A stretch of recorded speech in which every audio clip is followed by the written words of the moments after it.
Good morning and thank you for joining me for this review of Jeanette Winterson's Written on the Body.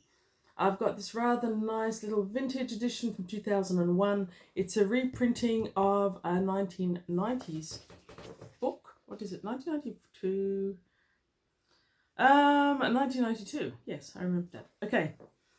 The cover art is interesting. It's described as, it's not actually attributed as cover art. It's attributed as cover photograph by Andrew Onley, but I think we can all agree that while there are elements of photography, there's definitely elements of graphic design happening here that I feel aren't as credited as they could be. Anyhow, it's a nice little book. I was happy to come across it in the wild. Let's start with Jeanette Winterson, because a while ago someone recommended Angela Carter. To me, I enjoy Angela Carter. But to me, Jeanette Winterson and Angela Carter sort of fill the same sort of niche in my reading mind. Of the two, I actually like Jeanette Winterson more. And the person I was talking to hadn't heard of Jeanette Winterson, so let's start. She's an English author, and she was born in the 50s. Her first book was Oranges Are Not the Only Fruit, which I have read and I still own that one. That came out in the 80s, 85, I think. And it won the Whitbread Prize for first novel. Her second book also won a prize, and in the 80s and 90s there were prizes just flying left, right and centre at nearly everything she wrote. This one from the 90s, so in the second decade of her writing, I believe won an award as well. It's not one I've heard of, but still. Anyhow, so Written on the Body is modern literature, and it's beautifully written, it's lyrical, it's poetic. It's in fact far more like reading poetry most of the time rather than reading a more traditional narrative. My descriptions of this book are my opinion only, and my descriptions, I suspect, are my descriptions only as well. So a lot of people out there who review literature, modern or otherwise, actually have studied literature. They know the terms, and literature is an area of book writing where people get very, very fussy about their terms and very, very specific about what things mean. I don't know any of that because I've never studied literature in any fashion or form. I just read some of it sometimes. So bear with me with that. By all means, correct me if I use the wrong term for a thingy-majig, but don't expect me to get too penitent about it. Now, it's no secret, I think, among my nearest and dearest that I've been in a bit of a reading slump for a few days. I read a very, very bad book, and it meant that I couldn't really settle down to anything that I had planned to read or anything that I would normally read. I did a bit of rereads and a bit of this and a bit of that, but I finally settled upon Written on the Body, and it shook me out of my slump in a big and beautiful way. So,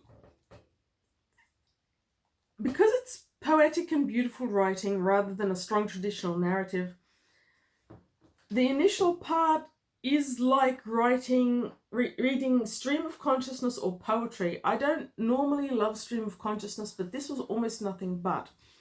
And it was beautiful. This sort of writing forces me to stay with it paragraph by paragraph, sentence by sentence, and it is heavily emotive writing. So essentially, you are borne along on the writing, in the emotion, caught up in the sense of experience, and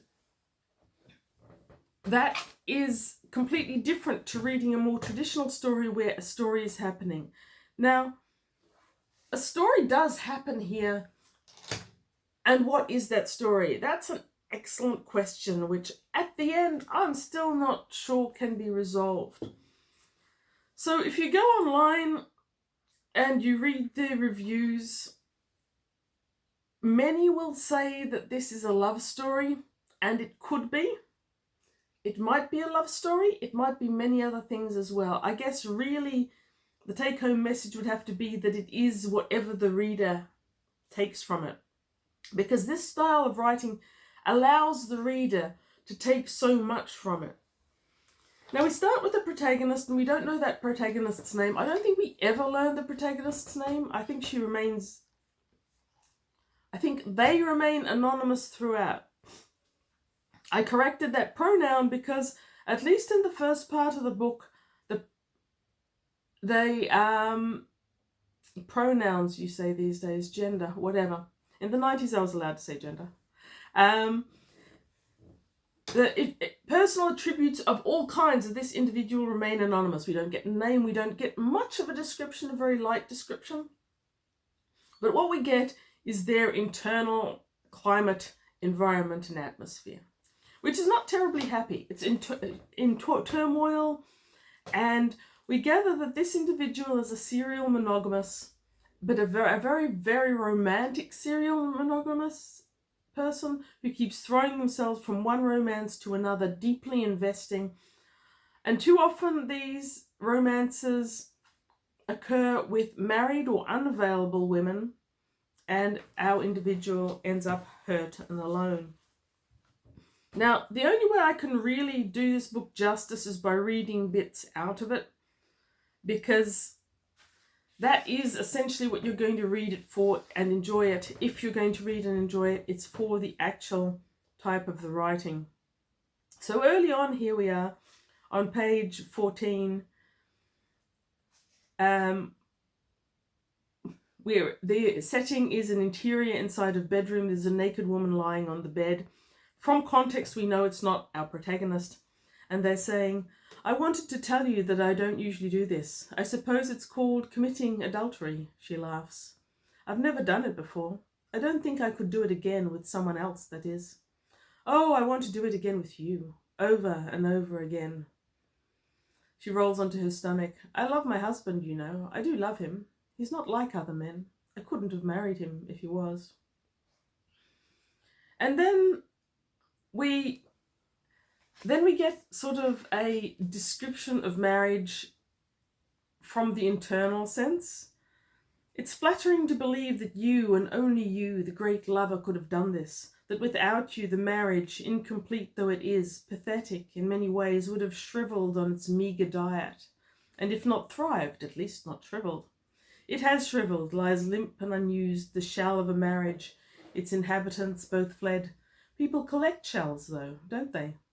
They spend money on them and display them on their window ledges. I've seen some very famous shells and blown into the hollows of many more. Where I've left cracking too severe to mend, the owners have simply turned the bad part to the shade." So you have this very contemplative, very beautiful imagery throughout. And so after a while, this incredibly poetic, visual, gorgeous imagery calms down, and you finally start to get something that's a bit more like a traditional story. And we start off there with a relationship, as our protagonist falls into a relationship with Jacqueline. It's described and goes on to its natural disaster, like every relationship our protagonist seems to get. And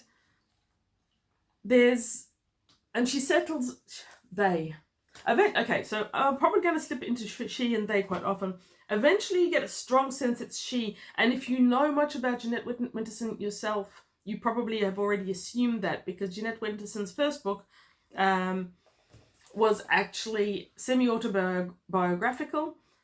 It's Oranges Are Not the Only Fruit, and it was considered to be semi-autobiographical about the issues of growing up as a lesbian in some sort of religious constrictive environment, as I understand it. Could be wrong, that's what I believe.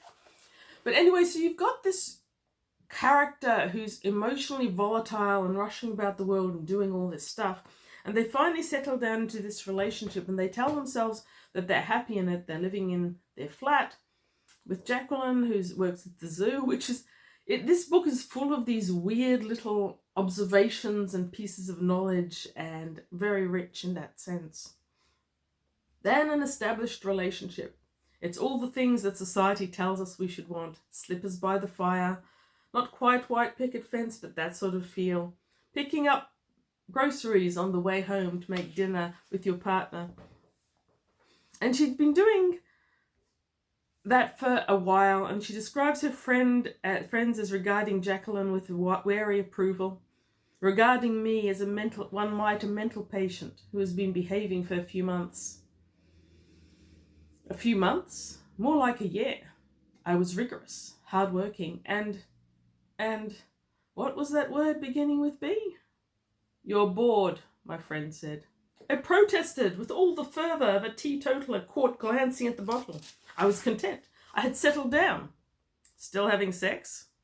Not much. It doesn't matter, you know. We do now and then, and when we both feel like it, we work hard. We don't always have a lot of time.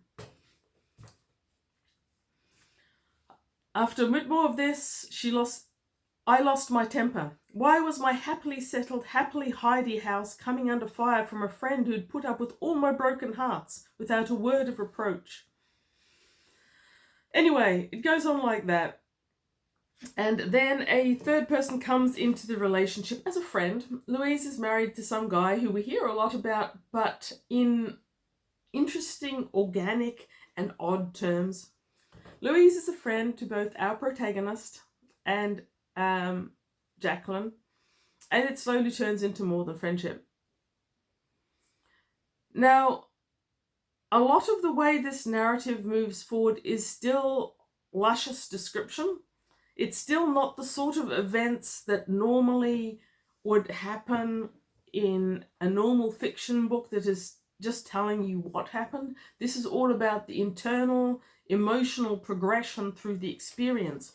So it's still quite beautiful. There is a bit further on which they've been asked to meet with Louise, who's obviously turning into the new romance now that she's bored with the old one. It was easy for me to get in. The door was unlocked. I felt like a thief with a bag full of stolen glances. It's odd being in someone else's home when they're not there, especially when you love them. Every object carries a different significance. Why did she buy that? What does she especially like? Why does she sit in this chair and not that one? The room becomes a code that you have only a few minutes to crack. When she returns, she will command your attention, and besides, it's rude to stare. And yet I want to pull out the drawers and run my fingers under the dusty rims of the pictures. In the wastebasket, perhaps, in the larder, I will find a clue to you. I will be able to unravel you, pull you between my fingers, and stretch out each thread to know the measure of you. The compulsion to steal something is ridiculous, intense. I don't want one of your spoons, charming though they are, with a tiny Edwardian boot in the handle. Why then have I put it in my pocket? Take it out at once, says the headmistress, who keeps an eye on my conduct. I managed to force it back into the drawer, although for a teaspoon it put up a lot of resistance. So you have not only that strong literature, but you've got this humour and irony suffused throughout, as well as some really clear-headed personal observations. This pulls me into Jeanette Winterson's writing like nothing else. Many other people write this style of literature, and I've read quite a few of them, and honestly I can't even remember all of their names, let alone the names of the books. Angela Carter stands out. In some ways, while this is far from being a science fiction, the writing style often reminds me of the so famous, so well-known Philip K. Dick. He also wrote stream of consciousness stuff where you had emotion and attachments in small doses which led you through the story. And to me, Jeanette Winterson does the same thing. And she does actually have this tiny cute little semi-science fiction virtual reality rant about how virtual reality in the future will be how everything happens, how you'll just log into a room and meet with your lover from across the world there, but how the protagonists themselves want the actual physical experience. So yeah, totally not science fiction. Totally not what I've been reading a lot of these last couple of years. But totally satisfying. Now, I believe I've mentioned before that T.S. Eliot is one of my favourite poets. And for me, reading T.S. Eliot, Portrait of the Lady, or The Love Song of Alfred J. Prufrock, is a very similar reading experience to reading Written in the Body, which, again, engages your emotions through words and phrases and descriptions that should not necessarily be emotive if they had been otherwise written or written by someone else. That's what my favourite poems actually do as well, and this is very well done here. Now, Louise and our protagonist are happy together. Louise is as intense about our protagonist as our protagonist is about Louise. Louise leaves her husband and moves in to this apartment, and they're happy until the husband comes to visit our protagonist, who believes him when he says that Louise has cancer, leukemia in fact, which only he can cure. It's an odd thing to believe, if you ask me, since the man has a huge investment in Louise. He is, by the way, a cancer research doctor. And I feel like the level of credulity of our protagonist for this assertion is one of the things that really kind of pulled me out of the narrative. It's like, surely you would question. Surely when you ask Louise about it and she's telling you she's getting a second opinion, you should maybe listen to that. But after having gone through that, I realised that our protagonist is essentially someone who, with the serial monogamy, moving from relationship to a relationship, is pre-setting themselves for disaster and endings. And so this particular ending, as it comes after a more intense relationship than most of the other ones, that hasn't run its course, where the other still wants the protagonist, all things together build us up to a huge amount of mess, I guess. Now, in the later part of the book, you've got a lot of different sections, each of which is described as describing the body, the senses, the physicality, the blood cells, what they do. And that took a readjustment of my reading mentality as well. A lot of those descriptions come about through things of their previous experience, and we learn that they've had many boyfriends as well as many girlfriends, and small hints and tips from each of those experiences are ones used to describe both the experience and the body. Now, I'll definitely read this next bit, because this next bit is kind of where the title of the book comes from. We're on page 89 when it says, "Written on the body is a secret code only visible in certain lights. The accumulations of a lifetime gather there. In places the palimpsest is so heavily worked that the letters feel like braille. I like to keep my body rolled up away from prying eyes. Never unfold too much. Tell the whole story. I didn't know that Louise would have reading hands. She has translated me into her own book." That's just beautiful, isn't it? But let's talk about the palimpsest. Most literary authors have words that they adore and use often. In this book, it's palimpsest. What, you ask, is palimpsest? In the 90s, I would not have been able to tell you in any sense of the word, nor would I have been able to speak to you because no internet. Anyhow, I had to Google it. It's not a word I knew. Palimpsest is apparently what happens when you've had something written on and rewritten on.